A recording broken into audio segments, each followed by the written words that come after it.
Kangaroo Studios, the AusBiz COB is the key stuff you need to know about the day in business and finance. Hi there, sorry. I was just reading a note from Morgans, in fact, about Judo Capital, saying it is now a buying opportunity because, as you know, its share price has come under a little pressure. But let me just introduce myself. I'm Nadine Blaney from AusBiz. This is the COB. It is the 20th of March, and it's really great to be here with you. So I do get really obsessed with these notes, and I like to pass on as much information as possible to you. So please forgive me. Let's take a look at where the market is sitting at this very moment. It is up by 1%. So you can see there we have had a good day on market, and that is despite a jobs read at 11:30 that really has caught a lot of the market, a lot of market participants off guard because we saw a pretty dramatic drop in jobs coming through. But as I said, didn't dent sentiment. Let's not take anything away from this. Look, it is one of the key themes of the day today. We had that job surprise. I've read a lot of notes again about it. One in particular from Paul Bloxham at HSBC. He's the chief economist of Australia there, and he says, look, you sometimes do get these really, freaky moves on a month-to-month basis, so not reading too much into it just yet, but he really did a good job of detailing just what was so odd about it, because we usually see a jump in jobs in the month of February for one, but some indicators, other than this read coming through, are still indicating tightness in the jobs market. So we're going to have to wait. So second time I've used this today, but one swallow does not a summer make. I don't know if that quite applies here, but said it anyways. All right, a lot of coming from the jobs data, of course, is analysis of what that will mean for rates. What will the RBA make of it? Paul Bloxham says that the RBA is likely to look through this jobs read, not read too much into it because of the volatility in the data. But rates reaction sort of double entendre there because, of course, we are still digesting what came from the FOMC. No change in rates, but did sort of point to what one of my guests referred to earlier as stagflation light. So, took its growth forecasts down a notch in the near term and increased its inflation forecast slightly as well. You can find that interview. It's with Kyle Rotta from capital.com up on our website if you'd like to have a listen to his analysis of that FOMC meeting. And then, of course, we get to the good old ASX, and we did see the gains accelerating, which brings us nicely to taking a look at some of the sectors, because it was really positive. I mean, I guess the exception to the rule was the materials space, the miners in particular. BHP, Rio, Fortescue, all down. But if you take a look at the tech sector, really did follow the leader higher today. So we saw some good gains coming through in tech overnight. And WiseTech, despite all of the issues surrounding Richard White, its founder and CEO, executive chair, up by 2.3%. Xero up by 1.8%. Next DC, 3.3%. And Technology One, 2.7% higher. I was just reading a little bit as well. I do work, but reading is part of my work. It's just about, that, you got to be a little bit wary of this whole data center thematic because it is so long-term and so capital intensive. But that's not deterring shareholders from getting into Next DC today. Now, the banks were also looking really good. Thank you very much. Commonwealth Bank, up by 2%. I know one of our producers, Marius, had his eye on the sector throughout the day today, but look at Macquarie Group. I think that's pretty incredible. Up by 4%, just over 200 or just shy, I'll say, of $202 by the end of the session. And so with that jobs data perhaps sparking the prospect for further interest rate cuts coming through here in Australia, I think that's why we're seeing the REIT sector respond. And that includes Dexus. It is up by 1% to $7.24. It appears the worst might be over for that sector. I guess it just depends on how you want to play it, whether you're interested in the data center thematic, the industrial thematic. We had a couple property companies on the call today. We had a new guest as well, Dean Robinson from Tip Group or Team Invest, along with Grady Wolf. So you might want to check that episode out. Centuria Industrial Retail REIT is the one that we were talking about. Well, today in corporate news, we did have results from Soul Patts delivered on its dividend. That is the headline for the interview we did with its CEO, which is up online. $33.78, and of course, one of its holdings, Brickworks. It already flagged an impairment to the market, and it did miss on its first half profit, although it swung to profitability after a loss in the PCP. But Citi is remaining bullish, I should say, on the company, and its share price up by 1%. Sigma, so it was out with results, not paying a dividend, but this is before the merger with Chemist Warehouse. So now the board has to decide what they will pay out in the future, and I think it was between 50 and 70% of net profits. Thanks, Marius. Cleanaway, it soared on a $240 million buyout deal that it says will diversify it into the oil and gas space. TPG Telecom also gained as the regulator green-lighted its Focus deal, ending at $4.82. So yeah, punchy 6% higher. Flipping the page, and NRW Holdings gained on contract wins. Citi sees further upside to the revenue picture there as well. Arafura Resources gained on a supply deal with the company, up by 2.7%. And I spoke with the CEO of Adalta as well. Really interesting. So they've got this east-west plan to bring protein drugs, essentially, that will target cancers into Western medicine. So this is not, it's just that a lot of research, a lot of trials happen in Asia. And so it's got a subsidiary, and it managed to get some private investment to help fund that subsidiary. And so they say that they perhaps won't have to raise capital, at least in the near term, or hopefully for the foreseeable future, from shareholders. So that sent its share price up 33%. And we saw Nanosonics up as well. It received FDA approval for its Chorus system. That is a patented technology to improve endoscopy tech. Nanosonics says that commercialization is now on track for the first quarter of FY26. So shares up by 14%. And that was the stock of the day. Grady Wolf, Bell Direct, Dean Robinson, Team Invest.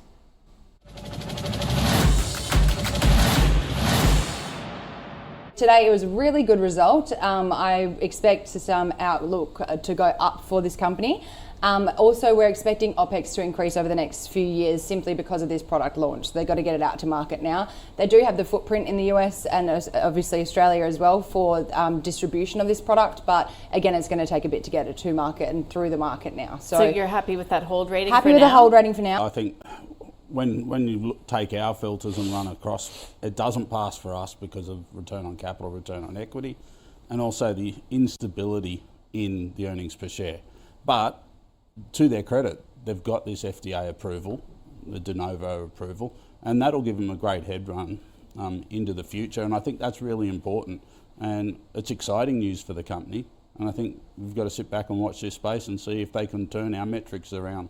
I don't see a reason to sell it at the moment. So for me, from those metrics as a whole, would we go into it now? No. Yeah. But I definitely wouldn't sell it on the back of that news. Really pleased to welcome to the program Fraser McLeod, who's joining us from Shaw and Partners. It's been so long, Fraser. Nice to see you. So it must be fortuitous because we meet on a day that we're seeing some pretty solid gains for the local market. Yeah, I only like to come on when the market's gone up. Yeah. So what do you what's behind it? Look, at best day for weeks. I think it was across the board, wasn't it? We saw some decent moves in banks and some consumer stocks as well, but really across the board. I think what's behind it is that it was only 10 days ago that we saw the market bottom. Probably sentiment absolutely cratered. A week last Monday, and we are starting to see some value investors creeping back into the market. The panic that we saw, say, 10 days ago is no longer around. Investors are maybe not happy with tariffs, but maybe happier to trade the trade war and to be a bit more selective on where they're finding some value. So a few buyers coming back in. I would say that there's lots of generalist money which is still dancing by the door. So you can't say we're over the absolute worst of it as of yet. But on valuation grounds, it's around about Valentine's Day was when the market peaked out, I think. and on a total shareholder return, we were screening pretty much zero-esque, or very low digit numbers. And 10 days ago we were screening more than 15%, which is always the time to be brave. It's hard to be brave in days like that, but I think we've seen at least a few investors be gathering their thoughts and doing a bit of buying over the past few days, especially. Okay, well, we'll take it. Mineral resources over that time period that you've mentioned, has just been so volatile, really getting hammered on operational problems, also corporate governance, It's sort of been one issue after the other. But then you get a note from UBS on Monday putting, talking about the value, I suppose, in the company, and the share price was up. So what's your opinion? Look, I'll give you my opinion as an advisor to clients, and I'll give you a few different opinions that are going around the market. So, you got to remember, this was a darling stock. Only 2 years ago, this was a $90 stock. Could do no wrong. Everyone pressing on the growth, and what a great, Aussie flag waving story it was. I think it's getting the sentiment is at a rock bottom. Now that we're starting to see some true mainstream brokers give upgrades on the stock, that is probably a good sign. What are usually stories that wouldn't, for another mining company, wouldn't get too much attention. There was an accident, there was a rollover of a big truck. They will be, hopefully, you'd have to bank on any reasonable mining company being able to get the logistics correct. It's not rocket science. They just need to be able to get these trucks moving and to do things in a safe and sensible way. The iron ore price are very sensitive too, but there is an argument to say that the iron ore price would hold up. There's a lot of supply coming, but it's not here yet. The iron ore price has been holding up. They can still make some good margins as long as they can ship the ore. So again, it comes back to, can you just get the road open, please? They do have some corporate governance issues. Hopefully they'll also be able to fix that as well. But when you look as a balanced investor, when you look back on it and think, well, where's this stock going to be in 18 months' time? And is it going to be the worst end for mineral resources? Look, probably not. Is the share price going to be higher in 18 months' time? Probably so. Do you need to be calling the absolute bottom in it? Probably not either. Is it okay to from a technical point of view to make sure that genuinely there is something it has had some false starts, because it's trading at $23 rather than $90. I think you can play a bit of a waiting game. Maybe wait for that 15 or 20% rise in the stock, and for a few of these problems to be sorted out. Maybe for the less of the machine gun negative news to be in the headlines. Let the AFR talk about some other stock rather than just mineral resources on the negative side. Once things are nice and calm, then you can creep back into the stock and still make some excellent money. So bullish, but wouldn't be staking everything on it today, and really looking for more of a technical turnaround. I think you need some reassurance over that. Got it. Thank you. Now, we've talked about uranium many times, and we often talk about the sentiment and how it can shift really dramatically when it comes to uranium stocks. Now, Boss has bounced 35% over the past 10 days. What is going on? Yeah. Look, it's very what is going on. It's a bit of a head scratcher, this one. So there's been so much positive news on the macro side, especially amongst the fix on decarbonisation for uranium, the fix on technology companies, are so hungry for constant 24-hour electricity, and there's definitely the supply side is very uncertain. The demand side is assured. Chinese are building reactors all over the place. So the fundamentals on the macro story look really good. The fundamentals on the equities story has been a bit patchy. It's hard to find the really quality play. Something like Boss, Boss delivered Honeymoon project here in South Australia. They did that very well. There was a bit of management selling just under a year ago. That was perhaps taken as a red flag by market, but the stock has been absolutely slaughtered. It went up 20 times from 2020 to 2024, but it's come down from $6. Did trade last Monday at just a shade under $2 a share, and it's now bounced at 35% from that point. It's been a heavily shorted stock. The shorters, probably based overseas, these shorters have been really pressing and pressing and pressing. So any uptick in the stock, they just continue to short. The short has, and it's a 4-day lag on shorting reporting through the ASX rules. So we know where we are from 4 days ago trading wise.